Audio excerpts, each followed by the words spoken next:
Fala, meus anjinhos! E aí? Vamos nessa? Vamos embarcar aqui em mais uma viagem sobre o clima. Vem cá, deixa eu compartilhar aqui a tela, né?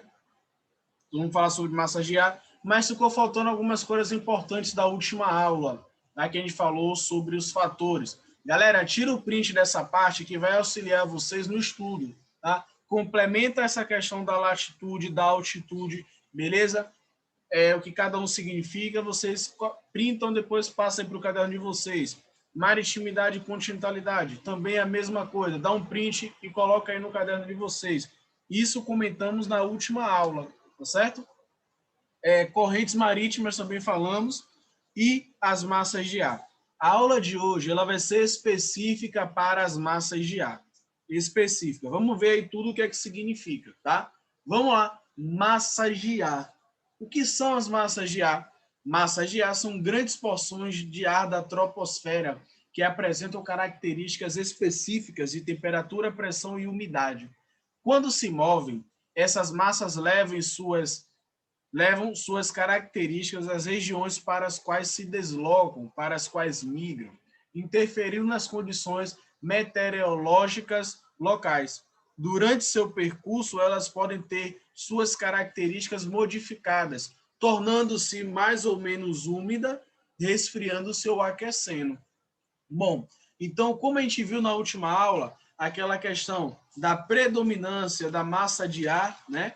A massa de ar equatorial, massa de ar tropical, massa de ar polar. Vamos colocar aí a massa equatorial continental, a MEC, por exemplo. Ela vai se formar lá no centro, na parte norte do continente, na parte norte do Brasil, tendo influência muito forte, muito pesada da hidrografia e também da vegetação. Resultado vai ser uma massa de ar úmida e a partir do momento que ela vai se deslocando em todo o território nacional, ela vai pegando características locais. Se ela passou por uma área quente, uma área seca, ela pode também estar adquirindo essa característica, tá? Isso é um pouco mais quente, um pouco mais seca. Ou se passou em uma área chuvosa, ela também pode adquirir mais umidade, certo? Bom, aqui são as massas de ar, como a massa de ar atua no inverno e a massa de ar atua no verão. Percebam que a MEC, né, massa equatorial atlântica, que você já sabe que a sua característica, mesmo ela sendo construída no continente, ela vai ter como característica úmida.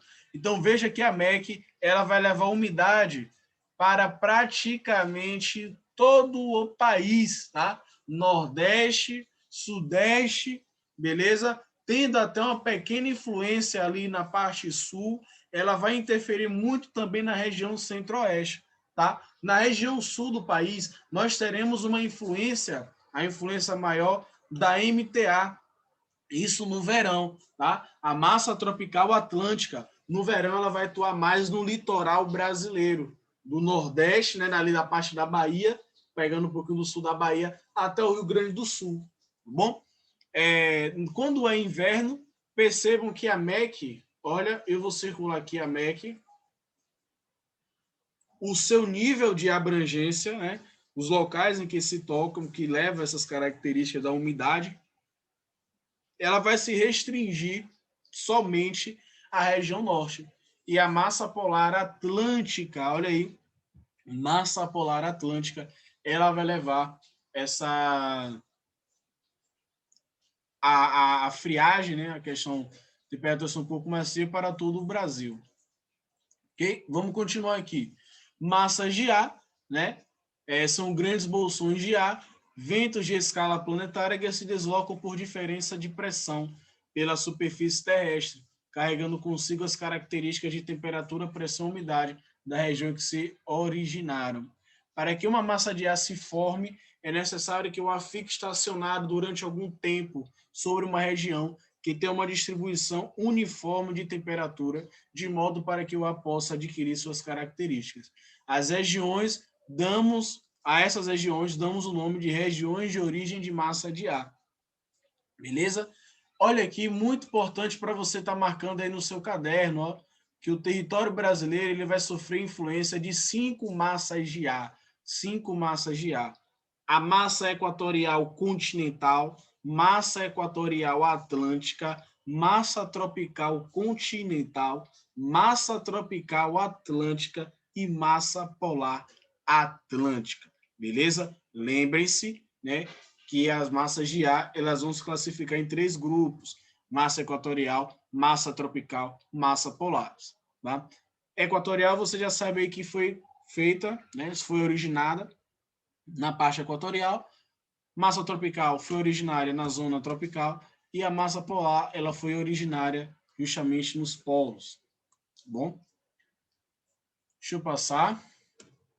E aqui, galera, temos aí, isso aqui você precisa ter no seu caderno, tá? Anota, tira um print, imprime, coloque no quarto, tá? Para você ver tudo isso aqui sempre. São as massas de ar que eu acabei de falar para vocês. Massa equatorial atlântica, massa equatorial continental. Eu sempre estou frisando essa questão aqui, ó, da massa equatorial continental. Porque toda massa de ar formada no continente, a tendência é que ela seja seca, com a exceção da massa equatorial continental. Porque apesar de que ela tenha se formado na zona na parte do continente, ela traz consigo características de umidade, que é proveniente aí da floresta e dos rios, tá certo? Olha aqui a massa polar atlântica também, originária da Patagônia, influencia no clima do Brasil, principalmente no inverno. Chuvas frontais, galera, para quem não lembra, tem um videozinho aí sobre os tipos de chuva, é só você dar uma procurada. E a friagem na Amazônia. Friagem é um fenômeno que as temperaturas lá da região norte acabam caindo bruscamente, né? Muito rápido. Ok? Deixa eu passar aqui. Né? Frente fria, a gente falou um pouquinho sobre isso. Frente fria, a massa de frente quente, frente estacionária, né? Dá um printzinho aí para que vocês também tenham em mãos essa informação.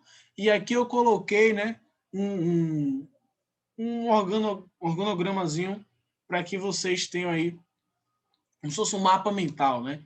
Tem aí a massa e as suas características. Massa e suas características. É importante que você tenha isso aí anotado no seu caderno, tá? MEA, MEC, MTA, MTC e MPA. Muito importante, ok? E finalizamos aqui, galera. Na próxima aula, veremos aí os tipos climáticos do Brasil. Já já estaremos finalizando. Beleza? Até mais!